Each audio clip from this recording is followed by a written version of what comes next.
218 000. Voilà le chiffre affolant de l'augmentation de la population québécoise en 2023, qui est la dernière année où on avait accès aux statistiques. C'est un record absolu d'augmentation de la population québécoise, qui a battu l'ancien record qui lui-même avait été établi l'année précédente, en 2022. Normalement, une telle augmentation, ça devrait être bon signe.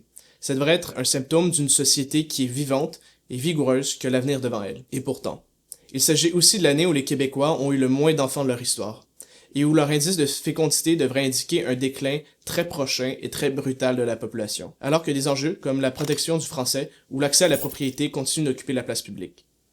Mais qu'est-ce qui se passe exactement?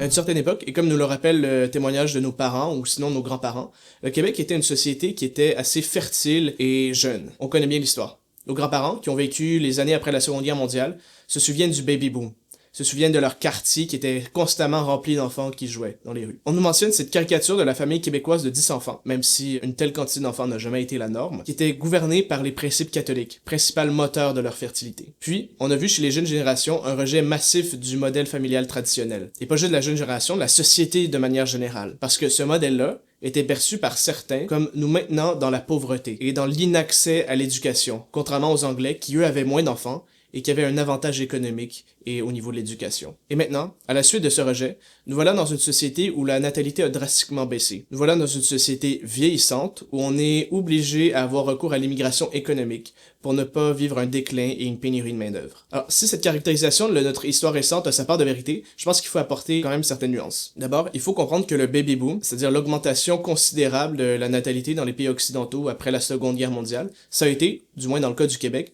qu'un sursaut, qu'une remontée temporaire à l'intérieur d'une dynamique plus profonde, plus long terme de déclin de la natalité. En effet, en 1851, c'est-à-dire environ 100 ans avant le baby boom, on estime que l'indice de fécondité des Québécois, c'était de 6,8 enfants par femme, ce qui est absolument énorme au standard d'aujourd'hui. Et au début du 20e siècle, on s'était déjà abaissé à 5,3 enfants par femme, avant de plonger dans les années avant la Seconde Guerre mondiale à 3,3 enfants. Le baby boom, ça a juste été une remontée modeste à 4 enfants par femme. Mais à partir des années 60, on observe un effondrement complet de notre natalité, apparemment de façon permanente. Nous voilà aujourd'hui à un indice synthétique de fécondité de 1,38 enfants par femme, ce qui est largement insuffisant pour maintenir la population. Pour référence, le taux nécessaire pour maintenir la population, c'est-à-dire le taux de remplacement, c'est un peu plus que 2 enfants par femme. Si on se retrouve en dessous de ce taux-là, on va inévitablement finir par avoir un solde naturel négatif.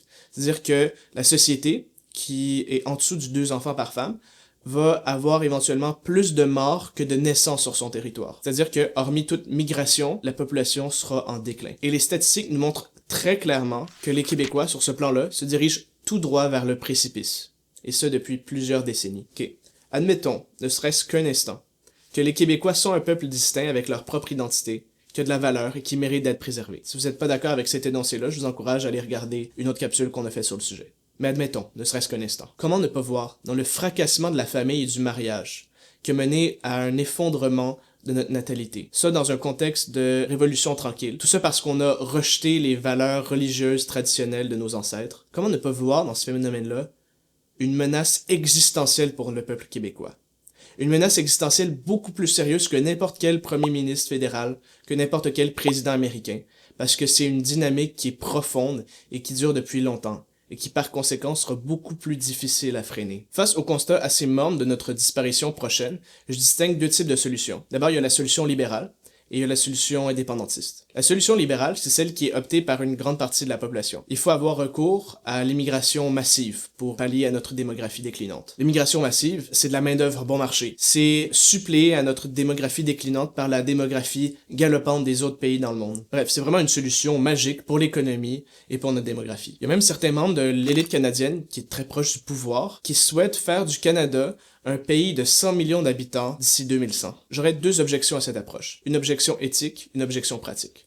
D'abord, au niveau éthique, je dirais que c'est tout simplement immoral de faire disparaître son propre peuple, volontairement. L'immigration aussi massive, ça apporte des modifications sociologiques irréversibles. L'immigration, lorsque bien faite, c'est un processus d'adoption. C'est une personne qui, pour des raisons tragiques, ne peut plus vivre dans sa terre natale et est comme contraint d'aller se faire adopter par une autre patrie. Et il ne fait aucun doute que les enfants adoptifs doivent être traités avec autant d'amour et autant de dignité que les enfants biologiques. Mais comme dans une famille, il y a une norme et il y a une exception. Les enfants biologiques, dans cette analogie-là, les personnes qui demeurent dans leur terre natale, ça reste la norme, tandis que les personnes qui sont contraintes de devenir des enfants adoptifs d'autres pays, un peu comme des enfants adoptifs dans les familles, c'est l'exception. Une telle quantité d'immigrants, c'est tout simplement incompatible avec le processus que je viens de vous décrire. Au risque de déplaire à certains, un Québec où les Québécois sont devenus la petite minorité a tout simplement disparu. Un Québec où la population qui vit dans son territoire n'a aucun rapport avec les Canadiens français qui l'ont fondé à la base. Ce n'est plus le Québec. C'est une autre société complètement. L'objection pratique, c'est que l'immigration de masse, c'est tout simplement pas une solution long terme. La transition démographique, c'est un phénomène qui afflige notre pays présentement. De manière générale, au début de la transition démographique, on observe une augmentation rapide de la population à cause de la chute de la mortalité. Mais après ça, on observe un déclin de la population parce que la natalité va rejoindre la mortalité, déjà basse. Ce processus s'est observé partout dans le monde alors que les pays sortent de la pauvreté. Ce n'est pas unique au Québec ou à l'Amérique du Nord. Partout dans le monde ou presque, on observe un ralentissement des naissances et dans beaucoup d'endroits, un déclin de la population. Selon les projections, d'ici la fin du siècle, le monde entier va avoir un indice de fécondité inférieur au taux de remplacement. C'est-à-dire que partout dans le monde, d'ici la fin du siècle, il va y avoir moins de 2 enfants par femme. La réaction indépendantiste, quant à elle, a quand même selon moi une certaine noblesse et consiste à contrecarrer à nos menaces de disparition par des projets de grandeur nationale, par exemple l'indépendance, qui nous donnerait le plein contrôle sur l'immigration. Cette thèse veut que, en donnant accès aux Québécois à ces projets de grandeur nationale, d'une façon ou d'une autre, on espère que ça va empêcher leur disparition. Cependant, et c'est pas une critique en soi de l'indépendance, je pense qu'il y a des enjeux beaucoup plus fondamentaux, beaucoup plus simples, beaucoup plus de base qui doivent être abordés avant. Des enjeux comme la famille, le mariage, les enfants, la morale. Des concepts qui ont connu un rejet lors de la Révolution tranquille. Tant qu'on n'aura pas répondu aux objections faites contre ces institutions-là, réformer profondément la culture québécoise pour la faire revenir aux valeurs qui faisaient d'elle une société jeune et vivante, alors l'indépendance ne sera pas suffisante pour nous sauver.